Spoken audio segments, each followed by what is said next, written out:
What is cracking, everybody? It's MegapiemanPHD here, and welcome to another Jumpstart developer interview. Today I'll be talking with Glen Forrester from Blowfish Studios about their Kickstarter for GunScape. How are you doing today, Glen? Not too bad. So why don't you tell everyone who you are and what it is you do at Blowfish Studios? I'm the lead designer and gameplay programmer on GunScape, which is a first-person shooter construction set, which for us means it's a game which takes inspiration from all those sort of classic first-person shooters that we loved and packages it up with a easy-to-use interface that people can build their own levels in. So GunScape is more of a engine to build levels in than a game itself? Well, I actually think of it as being the other way around. As compared to things like the Cube games, engines or whatever, I think of GunScape as being more of a game that has its own carefully balanced gameplay, and all the players really need to worry about is building cool stuff in it. Difference being that something that's a game creation package that's more or less an engine puts a lot more game design responsibilities on the player. And what we're trying to do is something more like the old Doom or Build engine user map communities, where the game already works and it's already fun, and you can basically just make a room and chuck a bunch of monsters in there and it'll feel nice and might be a bit boring, but at least everything will kind of work. So all that you really need to do is come up with a concept for whatever it is that you want to build and go in there and start putting it together. And you can have confidence that it'll be fun to some degree. A bit like a FPS version of Little Big Planet. Yeah, something like that, yeah. Yeah, I do think of it a lot as being like Doom, where everything's there. There's a toolkit there for you. There's other people out there making stuff. There's a community that you can go to and get inspiration from and share ideas and that sort of thing. The engine has its own atmospheric effects and things like that, so that you know whatever you build, it's going to be scary, it's going to be fast-paced and whatever. But then within those constraints, there's a freedom in a sense that you know what those elements are and how they can be combined. You're working within an environment that you can kind of explore those constraints and interactions, rather than trying to build an entire game yourself. How much money is Blowfish Studios looking to raise for GunScape? I think at the moment we've got 27,500 Australian dollars or something like that. It's, I mean, we've been self-funding up to this point. We are an established developer, and the Kickstarter has a lot more to do with just expanding the scope of the game out. Because you do have a demo available for download on your Kickstarter page, right? Yes, we have a very early, at the moment, deathmatched oriented demo, which is more just to give people an idea of how the multiplayer is going to work. Hopefully today, or at least in the next couple of days, we're going to get Capture the Flag in there as well. And after that, single-player features. So monsters and special level elements, mechanisms and stuff you can connect together, build traps, that sort of thing. There are already a lot of things you can do in GunScape at the moment, and I've been messing around with the creator a bit myself, so I'm very interested to see how in-depth the creator can be once it is fully finished. Yeah, well, my intention with a lot of it is to allow for as much flexibility as those classic games had in their level editors. Since we're adding so much stuff, like we're trying to get all the little iconic features, weapons, and level elements from these different games into it, there's going to be a huge amount of stuff that you can combine from different theme packs to create, unexpected stuff that we're not even anticipating people building.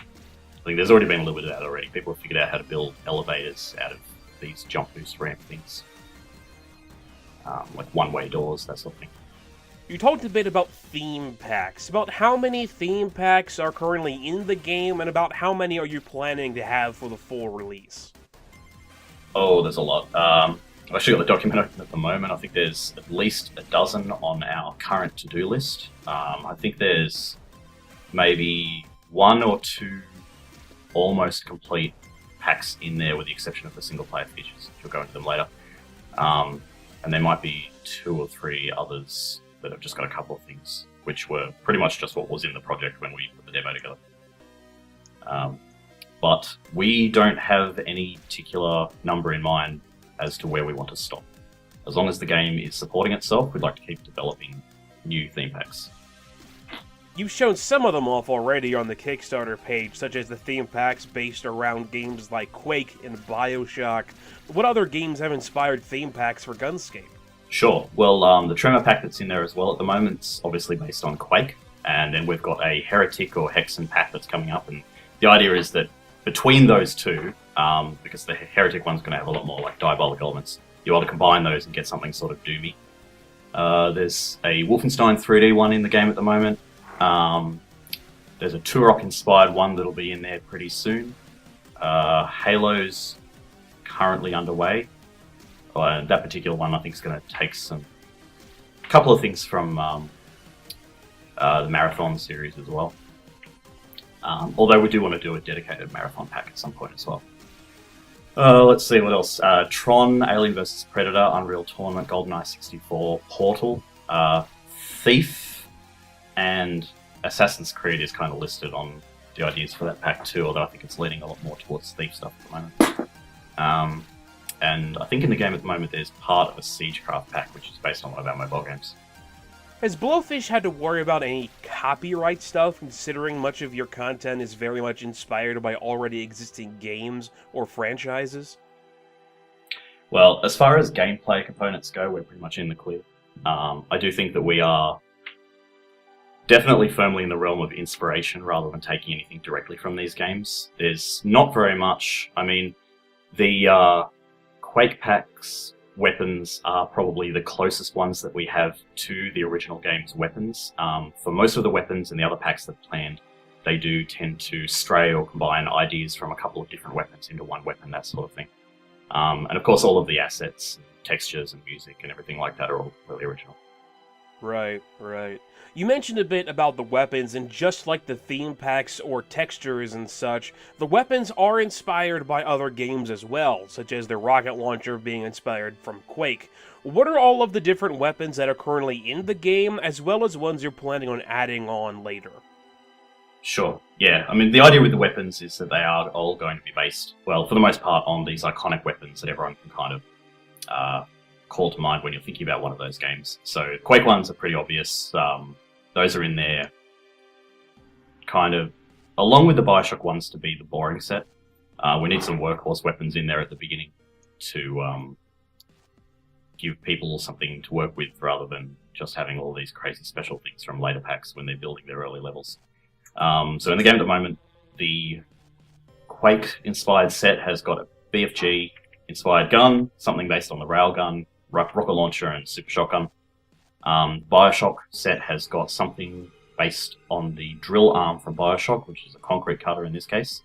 There's a Tommy gun, a freeze thrower, which was originally inspired by the chemical thrower weapon from BioShock, but I think it's now become something more like the Duke Nukem freeze thrower, although at the moment it's kind of bugged out and doesn't really work very well, but I'll get around to fixing that up later. And there's a spear gun, which you can shoot into a wall and leaps these electric tripwire things around. But there's a lot of other stuff coming up, and basically if you can think of the game and think of the weapons that you like from that game, it's probably going in somewhere. That's pretty cool. It'll be interesting to see how things based off of, like, the shock gloves from Heretic would work with something like the spinny thing from Painkiller.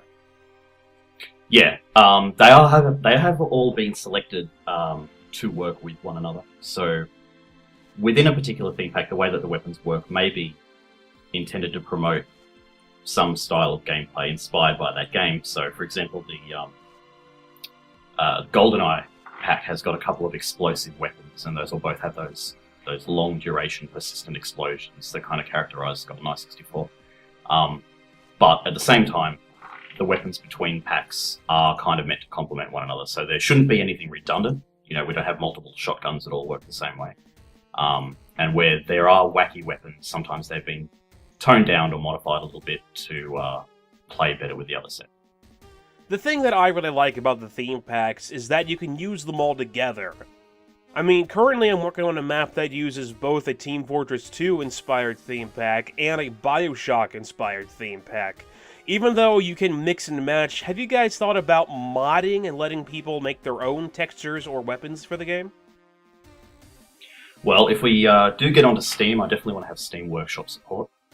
It would be nice for people to be able to at least skin everything in the game locally. But as for people creating their own theme content that will show up to other players, that's something we're talking about, but it's way down the track. There's a few problems with it. Part of it is our business model. We do want to be the ones making these theme packs for a while. But then on top of that, it's important with a game like this that players can jump into a level and kind of know what's going on. So visual cues are important. Things which clash with one another or which don't show up anywhere else in any other level are a little bit problematic, because we want people to feel comfortable jumping into levels and knowing how to play. Like, you should be able to jump into any multiplayer session and be relatively competitive even if you don't know the map. I mean, you'll be limited by the fact that you don't know the map yet, but you know how the physics works, you know how the guns work, you know what guns other people are carrying, that sort of thing. That comes into play as well when you're creating your own levels. We want people to be able to jump into a map and be inspired by the cool stuff that other people have come up with by combining the theme pack elements that we've got, so that you might take those ideas and go and start working on your own map that, elaborates on those ideas. Because you do have a good variety of both textures and props, as well as those Wolfenstein sprite things that always look the same no matter what direction you look at them in. Yeah, we've actually also got 3D versions of those Wolfenstein-inspired props, so they'll go in there as well, and you'll have a choice between them, because they do clash a little bit, those sprite things, with some of the themes, particularly if you've got polygonal props in there as well. Right. One of the things I was wondering about was why you guys decided to go with a block-by-block design. My guess is that it would make it easier to build maps, and some old-school shooters kind of had a block-like design, and there are a lot of those survival builder-crafter games that have that sort of design as well. The idea there is that it is accessible.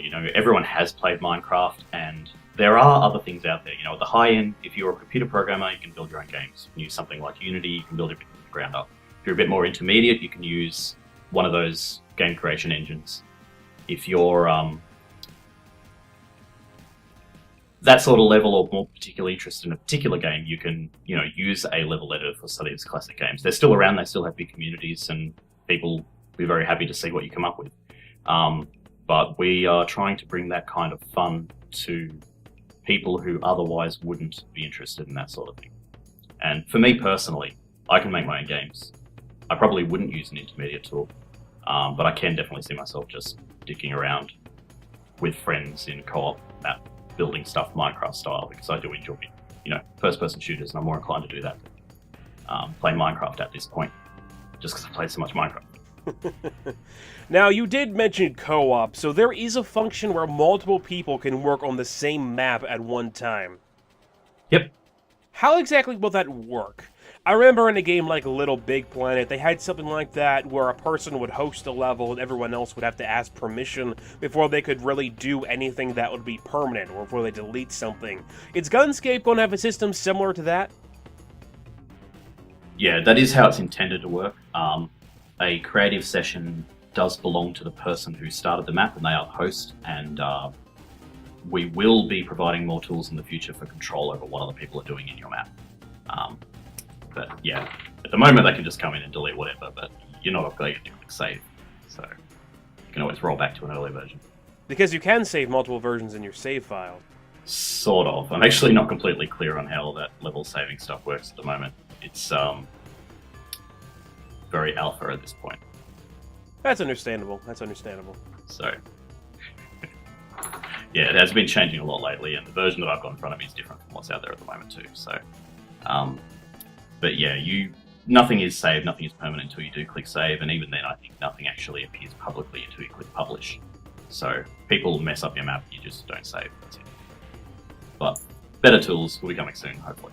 Yeah, some way to stop someone from joining your map and just destroying everything you put a whole bunch of work into. Yeah, I think we've recently changed something so that everyone joins as a spectator to begin with, and then you as the level host have to authorize them to be able to edit things. You mentioned a while ago about Steam Workshop, but outside of Steam, how is sharing going to work for GunScape? Will it all be in-game, or will there be an area on your website where people can download maps? How exactly is that going to work, and is there going to be any kind of rating system to inform other players and the creator about the map, about what worked, what didn't work, and things like that? Yep, at the moment, all levels are downloaded through a browsing interface that's within the game, so you don't really have to worry about sharing files themselves. We would like more options for that later on, though, where you can just give someone a link or whatever. And I think within the game, you will be able to send level files to people on your friends list. We have just recently added voting, which should be in by the end of today. At the moment, that's just a basic thumbs up, thumbs down sort of thing, but in the future, that's going to have more options for, whether or not you rate the architecture particularly high, or the creativity, or just the fun, or whatever, so you can break it down with regards to what it is that you actually like about the map, so that people can sort maps in different ways. That's definitely nice to see. Maybe even something like a comment system so players can tell each other what specifically they liked about each other's maps. Yeah, I definitely like to have comments in there. I think it's important when you're creating stuff to be able to get that feedback from people. Other people in the office don't like the idea of comments. We'll see what happens on that. Now, most of everything in the demo at the moment is focused on multiplayer, but what about the solo missions? Is there going to be a way to design maps around co-op? How in-depth can missions be? And what can you do in the solo missions that you can't necessarily do in only multiplayer maps? Well, there's actually not a lot that you can't do in a multiplayer map that you can't do in a single-player map, but we are going to let you put in enemies if you want to into multiplayer maps. You may be able to work that into the design, so that you can push a button and release monsters on other players, that sort of thing. When it comes to co-op, any single-player map can be played co-op, and you'll have some options while you're hosting that co-op session to maybe dial up the difficulty. Although there's nothing stopping people, of course, building single-player maps that are catered specifically to co-op and do come with a higher challenge level initially, or puzzles that require multiple players to stand on the right switches or whatever. And then within a single-player map, it's really not a case of special features for single player so much as just building single player experiences out of the tools that are available to you for the rest of the game. So you can build a single player map, you can link it to other maps through different exits, you can actually have a branching campaign too, where maps link to one another in different ways, multiple exits from one level, that sort of thing. There's going to be more components you put down your levels for narrative type stuff, like what we're calling dialogue blocks, which allow you to relay text to the player in different ways. So, you walk you walk down a hallway, the player trips over a invisible music trigger block that changes the music to boss music. They step through the door, they trigger a dialogue box that pops up on their screen just as text across the bottom of their screen, like introducing the name of the boss that they're about to fight. And then you have, the boss, maybe the boss is hidden off there in the darkness, and as they enter that room, they step on a pressure plate which turns all the lights on in the room and they can fight. There's nothing stopping you using those kind of mechanisms in a multiplayer map too. I think there is a map at the moment which has a lot of music triggers all over it. It's like a 3-level map, and it has 3 different songs based on where you are in the map. That's pretty cool. I like how you can build those maps to be that in-depth if that's something you're specifically trying to do. I was definitely wondering about narrative and how much of a story you could put into your maps, such as being able to add a voice acting file or custom music files to clue in players as to what's going on. Yeah, we're thinking a little bit about allowing people to include custom music. There's not much of a gameplay problem with that, so we haven't come down on anything at the moment regarding that, but we will see. It's potentially something that people will use probably most of the time to be annoying, but you can always just vote that level badly if you like. Something that we've got on the Kickstarter as a stretch goal is a special theme pack that's based around wizardry, and I think Skyrim inspired to some degree, that'll include a whole bunch of more RPG inspired special elements, consumable items like potions you can carry around, shopkeeper locks that you can put down and set up their stock, item drops for enemies so they're dropping gold when they're killed, that sort of thing. So we'd like to have that sort of thing later on too, but it's not really core to the first person shooter experience, but it would definitely be cool to have in single player maps. Definitely. I can really see how people could play with those ideas and make them work in a first person shooter genre, making the two different ideas mesh. Yep. Are you guys thinking of having your own story or example maps when the game releases? I know I keep going back to a game like Little Big Planet, but it's really the best example of what you're trying to do that I can currently think of, in that the devs had built their own story using the tools to help show people what can be made.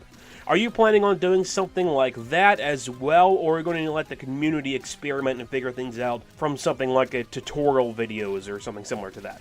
Well, we definitely do want to have a tutorial campaign of maps, which will be set up specifically so that we introduce you to a level, we introduce you to these first-person shooter elements, and then encourage you to jump in and out of creative mode. And then within creative mode, there'll be special annotation blocks floating around, which will give you some of the background on how the levels put together. So be able to go through a series of those on a tutorial screen somewhere and figure out how to play the game, how to make your own stuff early on. I would like to do at least one single player campaign of my own that's put up there and maybe featured somehow so people can see an example of a well put together one early on. But that's time dependent at the moment. I can understand if you didn't have time to make something that in-depth, but you definitely want to have something, at the very least tutorial videos, if not some kind of tutorial campaign, to help teach people everything they can do. Yeah, I think we want to have both of those. And then additionally, I would like some more stuff published under the Blowfish Studio's account within the game that's, just showing off cool strings of levels that are just straight up shooter stuff and not so much tutorials as examples. Now, GunScape isn't Blowfish Studio's first game. Could you talk a little bit about what other titles you guys have worked on that led up to GunScape and this Kickstarter? Well, previously we've mainly been a mobile studio, so we have a number of mobile titles. Siegecraft, Razor, something. A lot of this is before I joined the studio, so I'm not super familiar with a lot of it. We're currently also working on another title, which is another one of my designs, called Siegecraft Commander, which is another entry in the Siegecraft series. This time it's based on Moon-based Commander. I don't know if you're familiar with that. I recognize the name, but I don't exactly remember what the game was. It's a action turn-based strategy game that has a really interesting approach to the whole strategy thing. I shouldn't say action, really, but it's definitely a completely different, I would almost call it a different genre of strategy game, which, although the original game is beautiful and has some really, really good design sensibilities, they kind of didn't quite take it over the line. There's some interface problems. I mean, if you play the game, it's obvious why it wasn't as popular as it really should have been. And if it had been, I think we'd be seeing a lot more games like it. So Siegecraft Commander is trying to take those ideas and do it a little bit better. And that, apart from GunScape, is the one game that we have that I'm more. There's one question that I always like to ask everyone that I interview if I get the chance to, and that is, what is it that made you want to make games? What is it that got you really interested in making games and got you not only into the industry, but also a job at Blowfish Studios? Well, I think when I was about 8 years old, I had a friend that was into programming and got me into it as well with just using QBasic to start with, and I think just we were kids and games is what you made. So ever since then, I was never really seriously considering a career in game development, but I have for pretty much my entire life been making these little freeware games, developing my skills in that respect. And I guess when you're making games all the time, you can't really help but think about games critically while you're playing them. So I've had, 15 years of experience in game design without ever really meaning to. I had some success with a game that I made at a global game jam back in 2010, which it ended up being the most popular, the most downloaded game from that particular game jam. Some Flash games after that did alright. I've got a series of Flash games, well, a pair of them called Enough Plumbers, which between the two of them has been played about 30 million times. So at that point I sort of realised that I'm actually kind of good at making games. So I had been overseas for the last few years, and when we moved back to Australia I realised I needed to get a job. So thought, why not games? I remember playing Enough Plumbers games on Newgrounds a while back, and they were a pretty interesting idea, so it's pretty cool to hear that you were the one who was behind them. Yeah, they were up on Newgrounds. I think the first one was featured on the front page of Newgrounds for about 2 weeks. Well, thank you for talking to me today, Glenn, about GunScape, a FPS creation kit designed to allow you to build your own old-school FPS multiplayer maps and solo missions. Do you have any contacts so people can follow you on the development of the game? Sure, we have got a website up for the game at playgunscape.com, and if you want to follow the day-to-day progress on the game, you can follow me on Twitter at TheRadix, TheRadix. Alright, thank you very much for that. For those of you interested, links to both of these will be in the description of the video. GunScape really does sound like an interesting idea, and I, for one, will definitely be messing around with the demo a bit more. From what I've played with it, it's been pretty fun, and I can't wait to see where this game goes in the future. Hey, well, thanks a lot for checking out the demo, and thanks for having me. No problem. Thank you guys for watching. For those interested, there will be links to the Kickstarter in the description of the video, as Kickstarter games will not be made unless they get funded. So if you have some extra cash and like the idea, please do send it their way.